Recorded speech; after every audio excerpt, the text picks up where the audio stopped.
Bem-vindas e bem-vindos. Se você mora no Brasil, você conhece essa birosca em que a gente vive.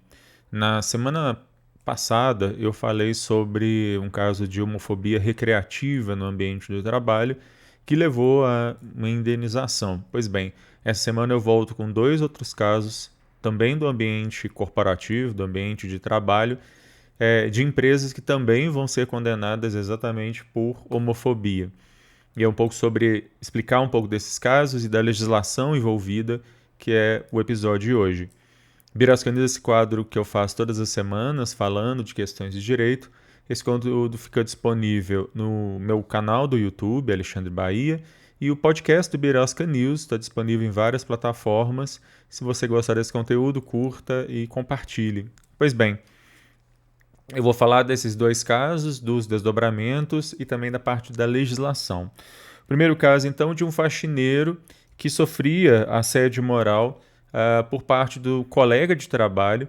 Esse faxineiro, ele reclamou com o superior imediato dele, que não fez absolutamente nada a respeito. E aí, então, a empresa foi condenada exatamente por omissão em não fazer nada, em omissão de não coibir esse tipo de prática.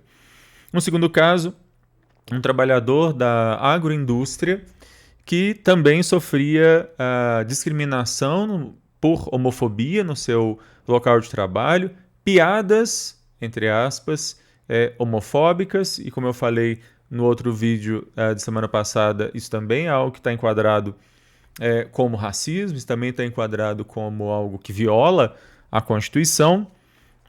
Ele não só sofria essas agressões verbais, mas também ele teve seu carro riscado e palavras discriminatórias escritas, riscando então esse carro. Foram condutas reiteradas também. Ele reclamou com seus superiores imediatos e a empresa nada fez. E é exatamente também nesse caso aí de omissão da empresa em lidar com o caso, em punir os responsáveis e em criar uma política de prevenção, de esclarecimento e de prevenção contra esse tipo de coisa, que então ela também foi condenada a pagar uma indenização por danos morais. Sobre tudo isso, sobre essas duas decisões, eu queria lembrar alguns instrumentos normativos. Então a gente tem a Convenção número 111 da OIT, que fala sobre a questão da discriminação no mercado de trabalho. A gente tem o artigo 7º, inciso 30 da Constituição, que veda qualquer forma de discriminação dentro do ambiente de trabalho. A gente tem a Lei 9029 de 95, que ela vai falar exatamente sobre a vedação à discriminação também no mercado de trabalho. E como se não bastassem todas essas legislações que eu já citei, a gente ainda tem recentemente o Tribunal Superior do Trabalho publicou o Protocolo para Atuação e Julgamento com Perspectiva Antidiscriminatória. O CNJ tem um protocolo para julgamento com perspectiva de gênero, mas o TST ele acrescenta aí algo mais amplo, que é uma proibição de enviesamentos no judiciário, de orientação, portanto, aos juízes diante de casos que envolvam machismo, homofobia, racismo contra negros, enfim, eles têm um olhar atento para considerar essas questões na hora de julgar os casos.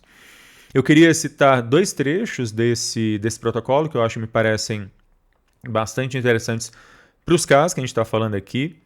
Em determinado trecho, o protocolo diz que a violência contra mulheres, cis ou trans, e pessoas LGBT+, que antes era vista como um comportamento individual e desviante, atualmente assume contornos estruturais e multifatoriais.